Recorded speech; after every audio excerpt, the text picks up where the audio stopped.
Hey, welcome to the Conservative Commander. This is episode 2, where we're going to talk about Secret Lairs, more specifically, the Sonic Hedgehog release that was this Monday.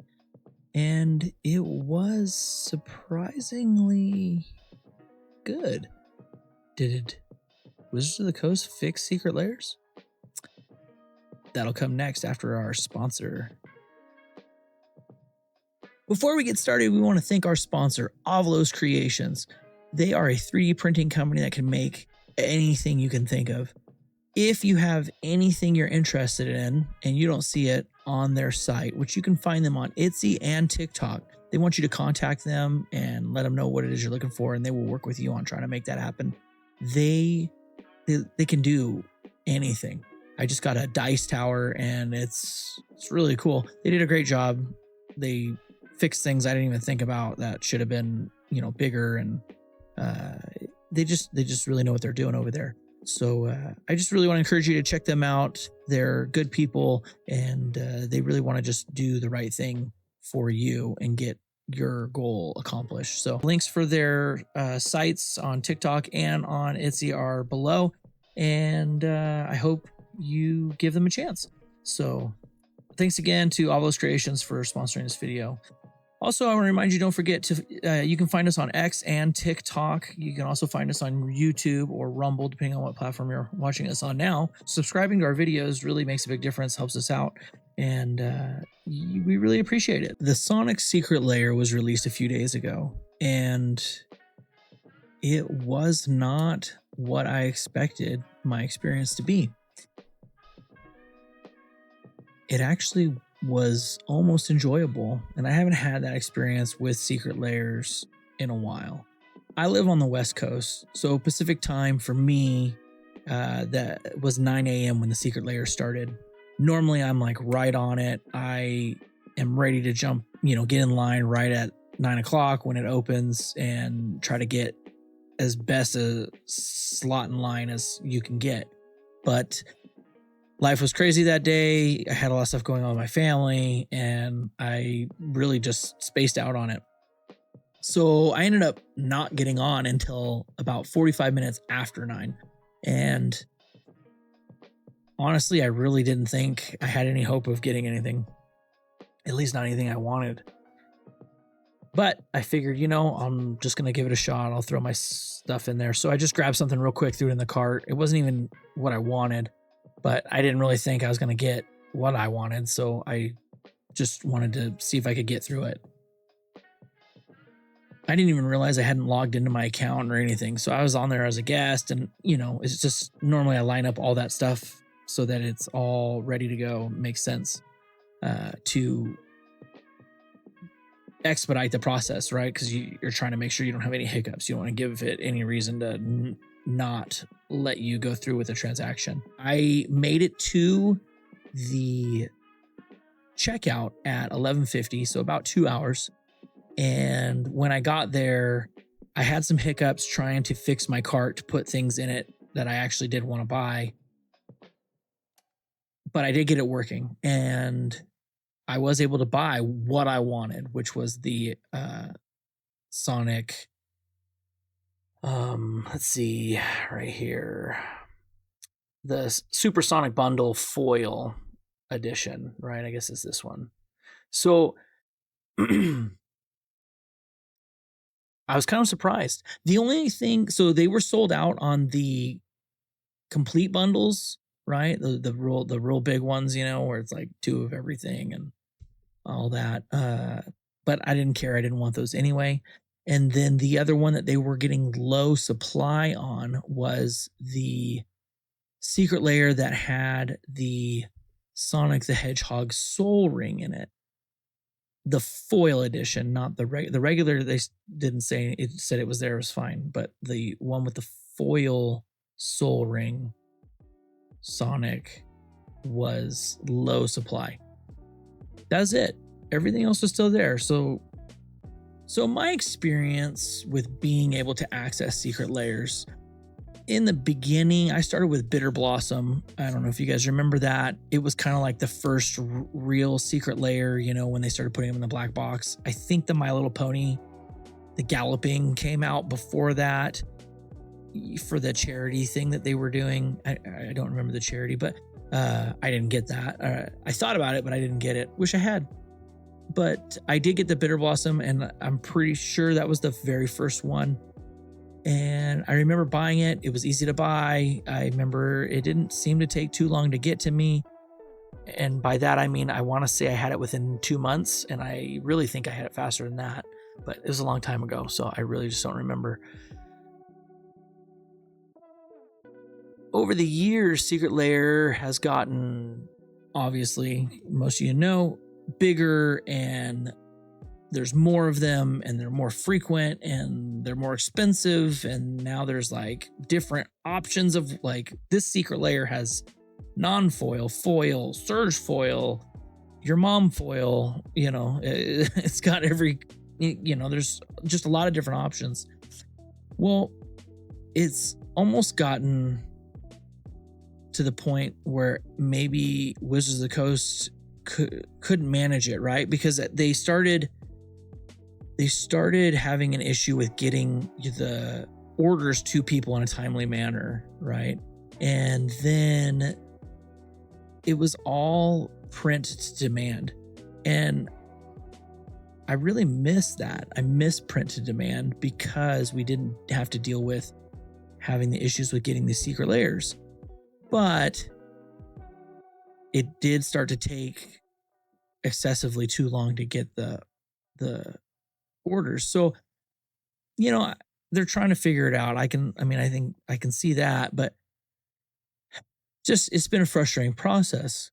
Well, so Sonic Secret Lair comes out, and Wizards of the Coast announces that they're going to put a limit of 2 per person. So I'm guessing the way that worked was you could order 2 of the Sonic 100% complete bundle, and you could order 2 of the Supersonic bundle foil edition, and you could order 2 of the Supersonic bundle non-foil edition, and 2 of this and 2 of this and 2. You see what I'm saying? So I mean, I think, you know, you could really get a lot of the product still if you were wanting to do that for some reason. But it's maybe stopped the bots from like just jumping on and buying 20 plus copies of any of these things, which seemed to be what the problem is after we just had this release and they put that restriction on it. I didn't get on until 45 minutes late, you know, after it started. It only took me 2 hours to get through the queue, which, don't get me wrong, that's too long. But given how it has been since the first of the year and even before that, it wasn't that bad. I mean, it was a pretty good experience. I even forgot I was waiting in queue for a minute because I got busy with family again, and then remembered, and I was like, oh crap, I hope it didn't get to me yet, which I'm probably the only person on this planet that was happy that they took longer because I didn't want to miss my place in line. But of course I checked and, you know, I'm still waiting for my turn or whatever, and it ended up working out. Well, we are in this time where we're just dealing with limited print runs. Everything seems to be limited print run, limited print run, limited print run. And it started okay, but it's, as time's moved on, we saw with Marvel, with SpongeBob, there was a significant amount of people who didn't get the product. There was a significant, if not everybody, who didn't get through the queue to order in a reasonable amount of time. You know, we did get to Deadpool, and Deadpool seemed to work out really good, but Deadpool was that April Fool's thing, so it was kind of like a surprise, and so I think it caught people off guard. Mainly, I think it caught the people running the bots and stuff off guard, right? So I know I bought that product, and I know I got on that one late. I didn't get it like right at when it opened up, but you know, maybe within an hour or 2 or something like that. Actually, it might have even been a little later than that. It might have been closer to like 3 or 4 hours later. and I got the ones I wanted. And then I remember checking later that evening, and it was still open and still had options available. Some things were sold out, probably the foils and stuff. I don't remember now, but you could get on there and get it if you wanted it. And we're talking about, a lot of really good reprints, but also some mechanically unique cards, right? Like people wanted those cards. You couldn't get them anywhere else. Who wants to wait 2+ years for them to create those cards and, put them in rotation outside of Secret Lair. So, Deadpool seemed to go fine. But then we got to Final Fantasy, and Final Fantasy was a wreck for a lot of people. That was my most negative experience I have had with Secret Lair products. I got everything. I did everything like I was supposed to. I was logged in. I had everything I wanted in the cart. As soon as it clicked over to the time, I jumped on and got in line, and I waited in line from 9 in the morning until, it was like 4 or 5 in the evening before it gave me my turn in to check out. And then when it did, it glitched or whatever and kicked me out. And I tried to salvage it. I couldn't.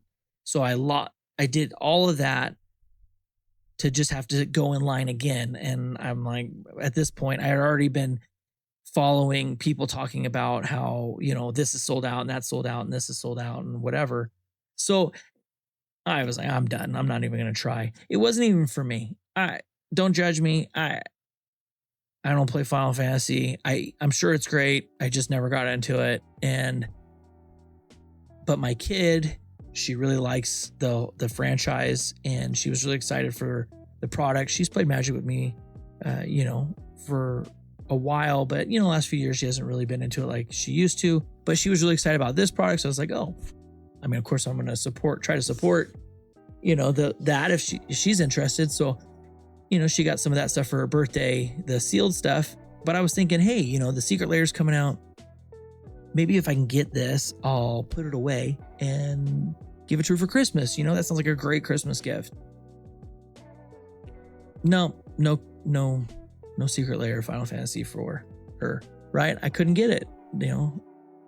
It was a really frustrating experience. And fortunately, I'm not going to let that change my involvement with the game or my excitement for the game. And I'm glad I dealt with that versus somebody who never played Magic, and their first experience was, hey, I'm a Final Fantasy player and this is cool. I'm going to come to Magic because of Final Fantasy. And then they deal with this, and that would be their experience. Man, that would be terrible. And I don't know if there were people like that or not. It sounded like there probably was. But yeah, not what you want when you're literally doing outside IPs into your game, and the intent is to get them to basically become addicted to your game and keep playing, and now you're buying other products and all that kind of stuff, right? Isn't that the idea, Wizards of the Coast? Of course it is. If I was running that business, I'd be trying to do that too. So it was just a really negative experience, the whole Final Fantasy situation. So when I went into the Sonic thing, I wasn't, Sonic was big thing when I was a kid. I didn't really play Sonic the Hedgehog. I wasn't a big Sega. I never even had a Sega, but my friends did and stuff. I played the games and stuff. They're cool. I'm nothing against it. I just wasn't my thing. But the reason I wanted the Secret Lair was because my wife collects some of the weird oddity stuff of Magic. And so a lot of these Secret Lairs she ends up getting. So, there's the potential for that. But really what I wanted this Secret Lair for was, I have younger kids who I was really hoping to get these and put them away for them because they are into Sonic the Hedgehog. You know, the movies and that stuff is bringing that franchise kind of back. And so my kids know all these characters and they actually know quite a bit. They know more about it than I do. And I just thought, hey, man, hey, this might be cool for them as they get older. And if they get into it, that's something they want. I already have it. And I don't have to sit there and pay, you know, $150 for one of these Secret Lairs just because, you know, I didn't think ahead, you know, a couple years or something. Right. So that's why I wanted these. I think that there's good cards and that they did a good job, you know, overall in design and all that stuff? Oh yeah, I do. I think they generally they do pretty good with that kind of stuff. But that's why I wanted it. And so this process, how they limited it, and I was able to just kind of jump on, grab it, even though I was late, only took a couple hours. It felt good, which is good. I think if you can sell a product and get people who are spending, you know, $140 on some cards to feel good about, you know, that's what you want, right? So it was good. It was a good experience. So the new limited quantities, right? I like it. I guess the thing to think about is Wizards of the Coast can and will do what they want, right? Because we've said we want things. There's a lot of people who say they want the reserve list gone. Obviously, it's still there. I'm not saying I'm one of those people, but there's probably more people who want the reserve list gone than who want it. And that's not going anywhere, at least that we've seen or can tell. But as long as Hasbro keeps getting those checks, right? As long as the capital keeps coming in at minimal expense, they don't really care. So I really think it's WOTC that's playing with the numbers, playing with the release, trying to figure out how do we make Hasbro happy, but stay true to our philosophy of trying to take care of our fans and our community of this game, right? Being good stewards of it. It's a really hard job. I'm sure. I mean, I think if it was up to the people who run Wizards of the Coast, they wouldn't release so much product. We wouldn't be sitting here dealing with product fatigue. I think that's a Hasbro thing, but you know, I think that their hands are tied on a lot of that stuff. Anyway, I regress. So is limited availability better or worse than print to demand? Because that's what we had before, was print to demand. Well, I think the best way you could decide on about that is when you look at the products that are made, the Secret Lairs that are made for charity, right? Because they make those as a print to demand. Now they've been doing that. That's not new. that they've been making these products for charity, and that they've been doing it for print to demand. But what is new now, when they do those print to demand, you can order them, right? And you know, the first X amount of people that order it, they get it, like, you know, pretty quick, like the average pace that we're getting Secret Lairs now. And then what happens is once they sell X amount of product, then they start announcing, hey, if you order that, like let's say the foil edition versus the non-foil, because the foil edition sold out of what they've already made, then they tell you, hey, if you order that foil edition now, you can order it, you're going to get it, but just know it's going to extend your time in which it's going to take to receive it. And I think they even gave an estimate, like, you know, a couple months or something like that, and you'll get that. And they talk about how it's going to delay the rest of your order and all that kind of stuff. But then it's your choice, right? Hey, do I want the foil edition? I'll wait. Or I really want these cards now. I don't care that much, whatever. I just rather get it now. Okay, I won't get that. I'll get the non-foil, and those are still available now, right? We saw that. They did that with the charity event. I don't remember what it was called, but it was the video game, pixelated video game that had the Fierce Guardianship in it. And that's what they did. The foils sold out, and they did the whole process like I was just telling you. So I thought that was an enjoyable experience. I did not get on there in time to get it, so it came fast. So they gave me the option, right? Are you sure you want the foil? You're gonna have to wait. And I believe I was ordering that because I wanted some for me, but I think there was some gifts. I think I was getting some gifts for some people I know in it too. And it was going through the holidays. So I wanted to make sure I got it before the holidays happened. So I opted to not get the foils so I could get them faster. And I didn't feel bad about it. I was just like, okay, well, I mean, that's my option. I can get this or I can get that. And one waits, one doesn't. And it was not a unpleasant experience. So that is the model I think you got to look at for the print to demand. Can they do that now for just the regular products? I don't see why not. I could see there being complications with the outside IPs, right? Because they're negotiating a contract for being able to make X amount of product, and that's what they paid for the rights to. So, I could see where that could complicate it, but I don't know. Maybe that can be negotiated. But for the things that aren't outside IPs, they could, I think, very easily do print to demand the same way they do their charity Secret Lair products.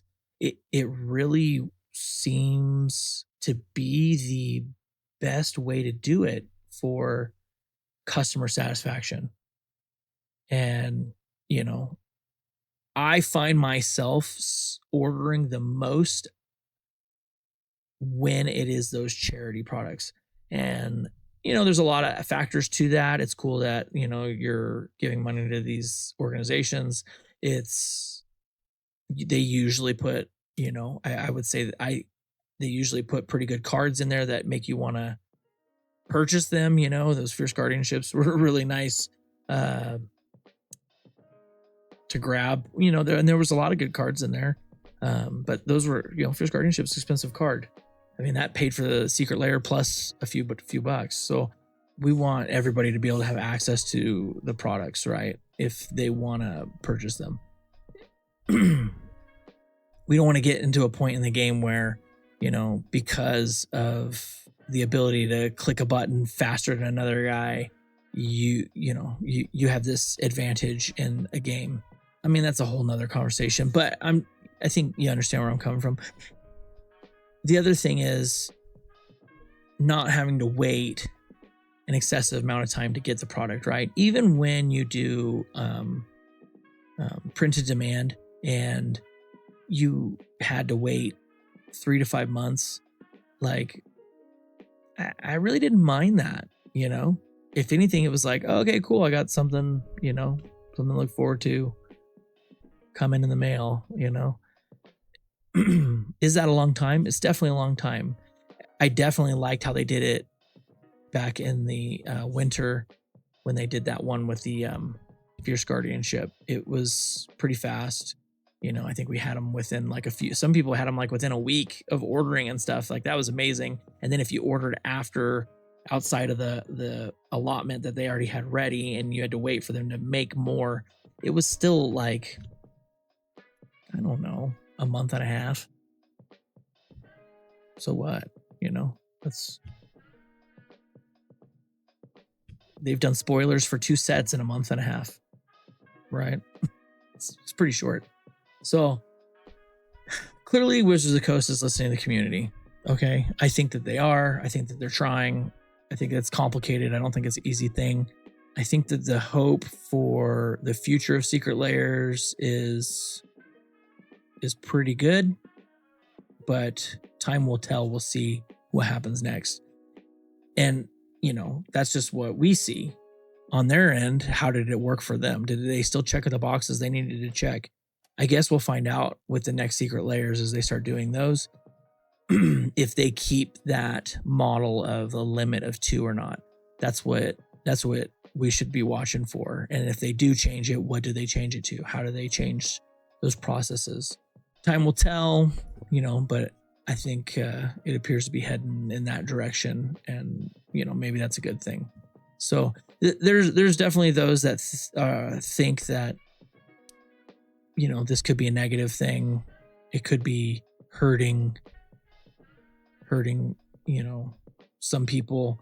And yeah, maybe, but maybe that's something they'll iron out, and maybe that part of this is, okay, we did this.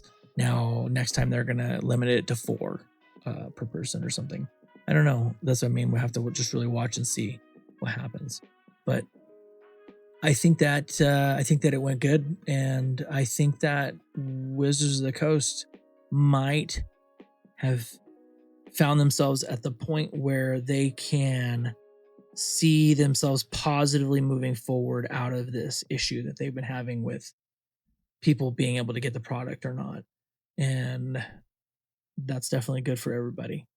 So I think it's pretty clear that Wizards of the Coast is listening to the players. I think that they're listening to the community. I think they're monitoring the conversations that are happening online, and they are trying to rectify it. I think that this was their first attempt at like genuinely going for a solution that they thought could work.